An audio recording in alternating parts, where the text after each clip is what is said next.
जय हिंद मित्रांनो, बघा स्वागत आहे तुम्हा सर्वांचं परत एकदा मित्रांनो आपल्या नाथ भरतीच्या या शैक्षणिक यूट्यूब चॅनलवर. तर बघा मित्रांनो, नागपूर महानगरपालिका भरती किंवा पदभरती 2025 मित्रांनो आपण जे आहे बघा सर्व पदांसाठी मित्रांनो उपयुक्त असे मित्रांनो प्रश्नसंच म्हणजेच मराठी व्याकरण मित्रांनो मराठी व्याकरणाच्या प्रश्नाचा महाकुंभ बघा मित्रांनो आज आपण मित्रांनो पाहणार आहोत या व्हिडिओच्या माध्यमातून. बघा मित्रांनो, व्हिडिओमध्ये एकूण 45 मित्रांनो प्रश्न आहेत जे की TCSने मित्रांनो बघा वेळोवेळी मित्रांनो विचारले गेलेले आहेत. त्यामुळे मित्रांनो हा जो व्हिडिओ आहे तुम्ही शेवटपर्यंत अभ्यासून घ्या. नवीन असाल आपल्या चॅनलला सबस्क्राईब करून घ्या आणि मित्रांनो वही पेन घ्या आणि सर्व काही प्रश्न नोट करून घ्या आणि पाठांतर करून घ्या. पहिला प्रश्न बघा मित्रांनो, सर्व काही वनलाईनर प्रश्न आहेत. भाषेचे स्पष्टीकरण करणाऱ्या शास्त्राला काय म्हणतात? व्याकरण. पुढे मुखातून निघणाऱ्या मूलध्वनींना काय म्हणतात? तर वर्ण म्हणतात. लक्षात घ्या. अर्थपूर्ण अक्षरसमूह म्हणजे काय? तर बघा मित्रांनो, अर्थपूर्ण अक्षरसमूह म्हणजे मित्रांनो शब्द आहे. आपल्या प्रश्नाचे योग्य आन्सर काय? डायरेक्ट उत्तर आहे. पुढे मराठी भाषेत किती व्यंजने आहेत? तर बघा मित्रांनो, मराठी भाषेमध्ये 34 व्यंजने आहेत. ह मिसळून झालेल्या वर्णांना काय म्हणतात?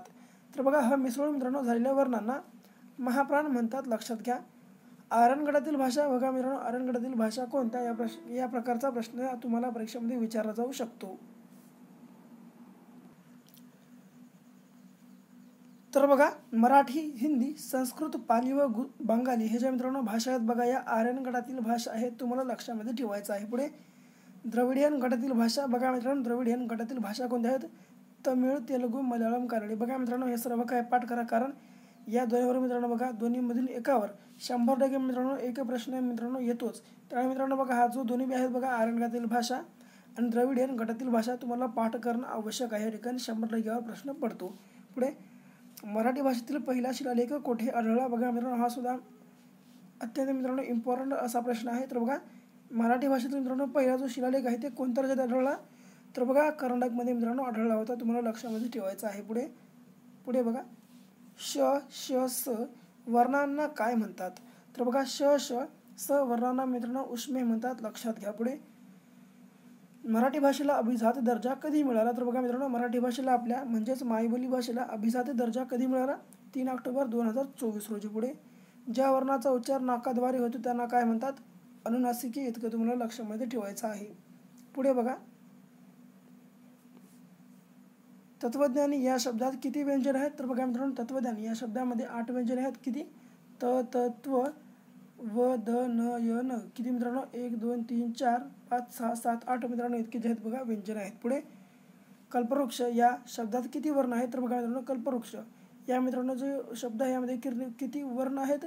तर 6 आहेत. बघा या ठिकाणी उदाहरण आहे बघा क ल प व क श म्हणजेच कल्पवृक्ष होते मित्रांनो. याची जर आपण प्लस केले मित्रांनो तर पुढे मराठी वर्णमालेत एकूण किती वर्ण किंवा मराठी वर्णमालेत एकूण किती वर्ण आहेत किंवा एकूण वर्ण किती या प्रकारचा प्रश्न विचारला. एकूण 52 वर्ण आहेत. तुम्हाला लक्षात ठेवायचं आहे. तोंडाद्वारे निघणाऱ्या मूलध्वनींना काय म्हणतात? वर्ण म्हणतात. लक्षामध्ये ठेवून घ्या, आत्ताच सांगितलंय. पुढे ज्या वर्णाचा स्वतंत्रपणे उच्चार केला जातो त्यांना काय म्हणतात? तर बघा मित्रांनो ज्या वर्णाचा स्वतंत्रपणे मित्रांनो उच्चार केला जातो त्यांना काय म्हणतात? तर स्वर म्हणतात. लक्षामध्ये घ्या. पुढे 14 कडी कशी तयार होते? मित्रांनो बघा हा खूपच IMP प्रश्न आहे, याला पाठच करून घ्या. तर 14 कडी मित्रांनो कशी तयार होते? तर व्यंजनामध्ये 14 स्वर मिसळून मित्रांनो 14 कडीच्या बघा तयार होत असते. योग्य आन्सर आहे. पुढे मराठी भाषेचे शिवाजी कोणाला म्हणतात? विष्णुशास्त्री चिपळूणकर यांना मित्रांनो मराठी भाषेचे शिवाजी म्हणतात. मराठी भाषा कोणत्या लिपीत लिहिली जाते? तर बघा मित्रांनो आपली जी मराठी भाषा आहे मित्रांनो ही देवनागरी लिपीमध्ये लिहिली जाते. तुम्हाला लक्षामध्ये ठेवायचं आहे. पुढे संयुक्त स्वर हे डॅश डॅश असतात. तर बघा संयुक्त स्वर हे मित्रांनो कशा प्रकारचे असतात? तर दीर्घ उच्चाराचे असतात. तुम्हाला लक्षामध्ये ठेवायचं आहे दीर्घ उच्चाराचे. पुढे ऱ्हस्व स्वरांचा उच्चार कसा असतो? तर बघा मित्रांनो ऱ्हस्व स्वरांचा जो मित्रांनो उच्चार आहे तो कसा असतो? कमीलामीचा. अनुनासिकाचे दुसरे नाव काय? तर बघा मित्रांनो अनुनासिकाचे दुसरे नाव परसवर्ण आहे. तुम्हाला लक्षामध्ये ठेवायचं आहे. पुढे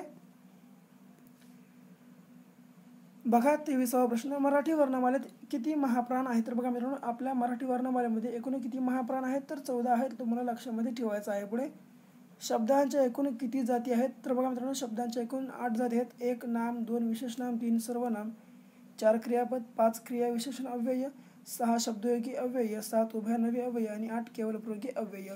पुढे कोणतेही विशेषण डॅश डॅश असते. तर बघा मित्रांनो, कोणतेही जे मित्रांनो विशेषनाम आहे ते एकवचनी असते, इतकं तुम्हाला लक्षामध्ये ठेवायचं आहे. कोणतेही विशेषनाम मित्रांनो एकवचनी असते. शब्दाचा प्रकार ओळखा. तर सौंदर्य मित्रांनो, सौंदर्य या शब्दाचा मित्रांनो प्रकार कोणता आहे? भाववाचक नाम आहे मित्रांनो. बघा उदाहरणामध्ये खाली यत व पण, पणा, इ, ता, गिरी यांना मित्रांनो जोडून जे आहे मित्रांनो भाववाचक नाम मित्रांनो आपण साधू शकतो. उदाहरणामध्ये मित्रांनो बघा, गरीब गरिबी, भोळा भोळेपण, गोड गोडवा, मनुष्य मनुष्यत्व, इतकं तुम्हाला लक्षामध्ये या ठिकाणी ठेवायचं आहे. पुढे सम्राट या शब्दाचा स्त्रीलिंगी रूप कोणते? तर बघा मित्रांनो, सम्राट या शब्दाचे मित्रांनो जे स्त्रीलिंगी रूप आहे मित्रांनो ते आहे बघा सम्राज्ञी, सम्राज्ञी, सम्राज्ञी, इतकं तुम्हाला लक्षामध्ये ठेवायचं आहे. पुढे देवपूजा या शब्दाचे लिंग ओळखा. तर बघा देवपूजा या मित्रांनो शब्द आहे, या शब्दाचे लिंग स्त्रीलिंग आहेत, की तुम्हाला लक्षामध्ये ठेवायचं आहे स्त्रीलिंग. पुढे पुढे बघा मित्रांनो, पुरणपोळी या शब्दाचे लिंग ओळखा. तर बघा मित्रांनो, पुरणपोळी या शब्दाचे जे मित्रांनो लिंग आहे ते आहे बघा स्त्रीलिंग. कारण मित्रांनो बघा आपण ती पुरणपोळी या ठिकाणी वापरतो, या ठिकाणी वापरताना तिला शब्द आहे ती पुरणपोळी वापरतो, ते आपण या ठिकाणी वापरत नाही. म्हणून या ठिकाणी बघा आपल्या प्रश्नाचे योग्य अनुसार स्त्रीलिंगी असणार आहे. पुढे मूर्ती या शब्दाचे लिंग ओळखा. तर बघा मित्रांनो, मूर्ती या शब्दाचे जे लिंग आहे मित्रांनो ते आहे स्त्रीलिंग. तर बघा उदाहरणामध्ये ती या सर्वनामाचा वापर ज्या नामासाठी केला जातो त्यांना मित्रांनो स्त्रीलिंगी नामे म्हणतात. बघा मित्रांनो आत्ताच्या ठिकाणी आपल्याला सांगितलं होतं. तर ती मूर्ती या ठिकाणी आपण बघा या ठिकाणी मित्रांनो वापरू शकतो. काय? तर ती मूर्ती. ओके मित्रांनो, या ठिकाणी वाक्य पूर्ण झालं. म्हणजेच ती मूर्ती या ठिकाणी झालं म्हणजे या ठिकाणी आपल्याला स्त्रीलिंग म्हणजे या ठिकाणी बघायचं रूप मित्रांनो असणार आहे. या शब्दाचे लिंग किती? काय? स्त्रीलिंग. पुढे सूर्य पूर्वेस उगवतो, काळ ओळखा. तर बघा मित्रांनो, सूर्य पूर्वेस उगवतो मित्रांनो, याचा जो काळ आहे बघा तो आहे साधा वर्तमान काळ, तुम्हाला लक्षामध्ये ठेवायचा आहे. पुढे 32वा प्रश्न बघा, वेदांत गाणे गात होता, काळ ओळखा. तर बघा मित्रांनो, वेदांत गाणे गात होता. तर मित्रांनो बघा याचा काळ कोणता आहे? अपूर्ण भूतकाळ, इतकं तुम्हाला लक्षामध्ये ठेवायचं आहे, अपूर्ण भूतकाळ. पुढे आम्ही रोज क्रिकेट खेळतो. तर बघा मित्रांनो 33वा प्रश्न काय आहे? आम्ही रोज क्रिकेट खेळतो, भूतकाळ करा. तर बघा मित्रांनो आम्ही रोज क्रिकेट खेळलो.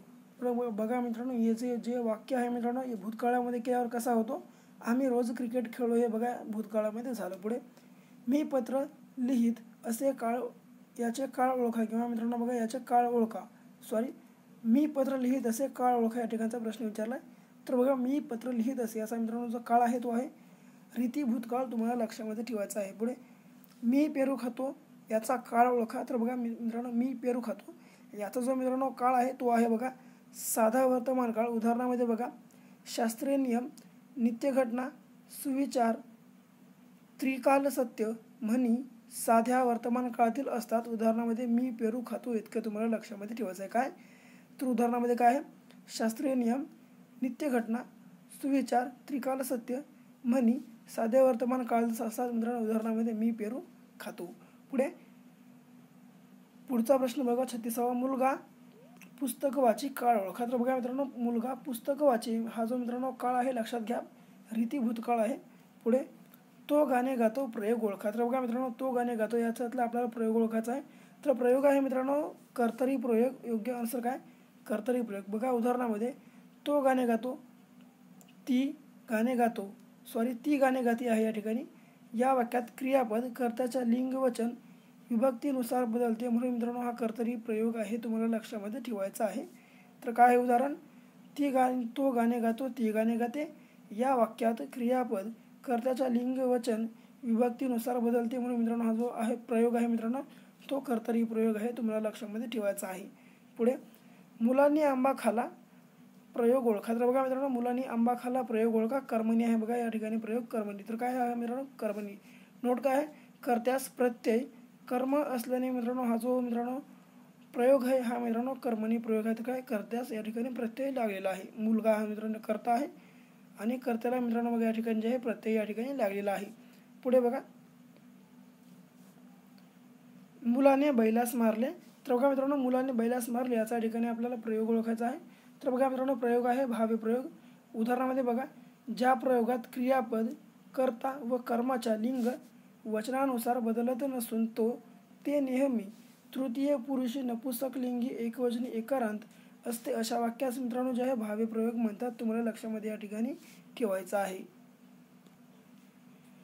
तर काय मित्रांनो, ज्या प्रयोगात क्रियापद कर्ता व कर्माच्या लिंग वचनानुसार मित्रांनो बदलत नसून ते नेहमी तृतीय पुरुषलिंगी नपुंसकलिंगी एकवचनी एकारांत असते अशा मित्रांनो वाक्याचे भावी प्रयोग म्हणतात, तुम्हाला लक्षात ठेवायचं आहे. पुढे मराठी भाषा लिपीस कोणकोणत्या नावाने ओळखतात? तर बघा मित्रांनो, मराठीची भाषा आपली लिपी आहे मित्रांनो, या लिपीस कोणत्या नावाने ओळखतात? तर देवनागरी लिपी व बालबोध लिपी. म्हणजेच मित्रांनो बघा, बालबोध म्हणजे मित्रांनो बालबोध लिपी म्हणजे कोणती? तर बघा मित्रांनो, लहानातल्या लहान मित्रांनो सुद्धा मुलाबाळाला मित्रांनो ओळखू येणारी लिहिता येणारी लिपी म्हणजे मित्रांनो बालबोध लिपी. इतकं तुम्हाला लक्षामध्ये ठेवायचं आहे. अशा प्रकारचा प्रश्न विचारला जाऊ शकतो की बालबोध लिपी म्हणजे काय, तो तुम्हाला तितकं पुन्हा या ठिकाणी लक्षामध्ये ठेवायचा आहे. पुढे केसाने गळा कापणे या वाक्प्रचाराचा योग्य अर्थ काय? तर बघा, केसाने गळा कापणे मित्रांनो वाक्यप्रचाराचा जी अर्थ आहे ती आहे विश्वासघात करणे. पुढे बघा 42वा प्रश्न, कृपण या शब्दाचा समानार्थी शब्द सांगा. तर बघा मित्रांनो, कृपण हा जो शब्द आहे मित्रांनो, या शब्दाचा समानार्थी शब्द एक नसून मित्रांनो बघा 4-5 आहेत. तर कोणता? कंजूस, हिमटा, कोमटा, चिक्कू व खंक. काय मित्रांनो, कृपण या शब्दाचे हे सर्व काही समानार्थी शब्द आहेत. तर काय? कंजूस, हिमटा, कोमटा, चिक्कू व खंक. पुढे कदाचित अजूनही या साहित्य कृतीचे लेखक कोण? तर बघा मित्रांनो, कदाचित अजूनही या साहित्य मित्रांनो कृतीचे जे मित्रांनो लेखक आहेत ते कोण आहेत? तर बघा लक्षात घ्या, अनुराधा पाटील आहेत. बघा लक्षात तुम्हाला ठेवायचं आहे, अनुराधा पाटील. पुढे बघा 44वा प्रश्न कशा स्वरूपाचा आहे? रौप्य महोत्सव कधी साजरा केला जातो? तर बघा मित्रांनो, रौप्य जो मित्रांनो महोत्सव आहे तो मित्रांनो कधी साजरा केला जातो? तर 25 वर्षानंतर साजरा केला जातो. तर बघा या ठिकाणी पुन्हा काय काय आहे? 60 वर्षानंतर मित्रांनो बघा सुवर्ण महोत्सव साजरा केला जातो. 50 वर्षानंतर मित्रांनो सुवर्ण महोत्सव साजरा केला जातो. 60 वर्षानंतर हिरक महोत्सव साजरा केला जातो. 75 वर्षानंतर मित्रांनो अमृत महोत्सव साजरा केला जातो.